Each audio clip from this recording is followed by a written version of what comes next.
আসসালামু আলাইকুম। একটা নন ইনভার্টার এসি সার্কিট এবং সার্কিটের সাথে প্রতিটি ইলেকট্রিক্যাল কম্পোনেন্ট কিভাবে সংযুক্ত থাকে তা আজকের ভিডিওতে আমরা দেখব এবং এগুলো কিভাবে কাজ করে আজকে আমরা পাওয়ার দিয়ে দেখব যে এই কম্পোনেন্টগুলো কিভাবে প্রতিটি কাজ করে। তো এটা হচ্ছে আমাদের এসির ইনডোরের সার্কিট। তো এই সাইডে আমাদের পাওয়ার ইনপুট হয়, অর্থাৎ আমাদের যে 220 ভোল্ট পাওয়ার সেই পাওয়ার ইনপুট হয় এবং এই অংশটা হচ্ছে আমাদের পাওয়ার সাপ্লাই অংশ। এটাতে হাই ভোল্টেজ কাজ করে, এখানে লেখা আছে হাই ভোল্টেজ। এখান থেকে এই পাওয়ার সাপ্লাই থেকে আমাদের এই পাশে লো ভোল্টেজ সাইড, এখানে পাওয়ার আসে। আমাদের যেহেতু সুইং মোটর, এরপর এসি সেন্সর বা ডিসপ্লে এগুলো চালানোর জন্য সাধারণত বিভিন্ন রকম ডিসি ভোল্টের প্রয়োজন হয়। তো সেই ডিসি ভোল্টটা এই পাওয়ার সাপ্লাই থেকেই এখানে সাপ্লাই হয়। তো এই সার্কিটের সাথে আমাদের ফ্যান মোটরটি কানেক্ট করা থাকে এবং আমাদের এই ফ্যান মোটরটি যেহেতু এসি ফ্যান মোটর, এটা 220 ভোল্টের ফ্যান মোটর। তো এইটার যে পাওয়ার লাইন এখানে 220 ভোল্ট থেকে নেওয়া হয় এবং কন্ট্রোল লাইনটা আমাদের এই লো ভোল্টেজ সাইড থেকে নেওয়া হয়। এটা শুধু লো ভোল্টেজ সাইড না, এখান থেকেই আমাদের ফুল এসির যে সিস্টেমটা আছে সেই সিস্টেমটা কন্ট্রোল হয়। আমরা যদি পেছন সাইডটা দেখি তাহলে আমরা দেখতে পারবো যেখানে যে আইসিগুলো ব্যবহার করা হয়েছে এগুলো হচ্ছে মাইক্রো কন্ট্রোলার আইসি। এগুলো দিয়েই আমাদের পুরো সিস্টেমটা কন্ট্রোল হয়।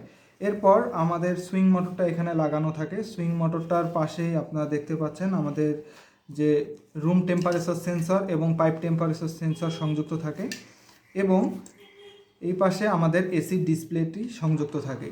তো আমাদের এসি ডিসপ্লের যে বোর্ডটা, এখানে যে সেন্সরটি, এটি হচ্ছে আইআর রিসিভার। আমাদের এসির যে রিমোট আছে সেই রিমোটে একটা আইআর থাকে। তো আমরা যখন রিমোটে কোনো কিছু কমান্ড করি এই রিমোটের আইআর থেকে এখানে আইআর রিসিভারে সিগন্যাল পাই।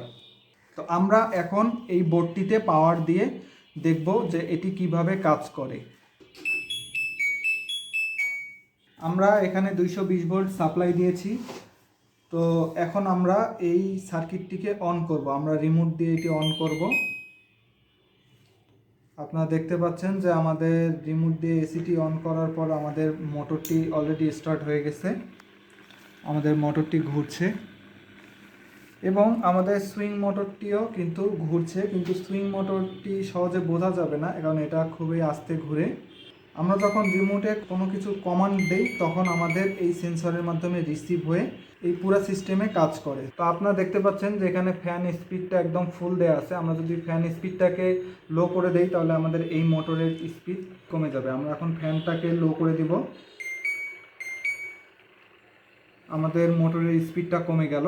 এরপর আমরা যদি এখান থেকে সুইং অফ করে দেই, আমরা যদি আপ ডাউন সুইংটা অফ করে দেই তাহলে আমাদের সুইং মোটরটিও অফ হয়ে যাবে। তো এই ভিডিওতে আমরা জাস্ট দেখলাম যে আমাদের প্রতিটি ইলেকট্রনিক্স কম্পোনেন্ট কিভাবে সংযুক্ত থাকে।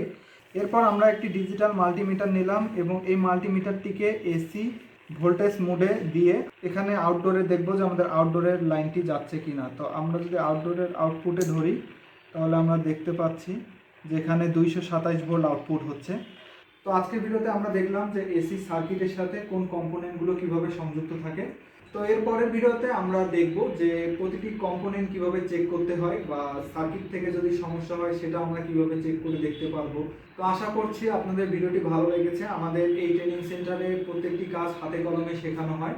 আপনারা যদি এসি ফ্রিজের কাজ শিখে কেরিয়ার গড়তে চাচ্ছেন বা বিদেশ যেতে চাচ্ছেন তাহলে আমাদের স্ক্রিনে দেওয়া নম্বরে সরাসরি কল দিয়ে ভর্তি হতে পারবেন। আমাদের ঠিকানা মিরপুর 2 নম্বর, ঢাকা।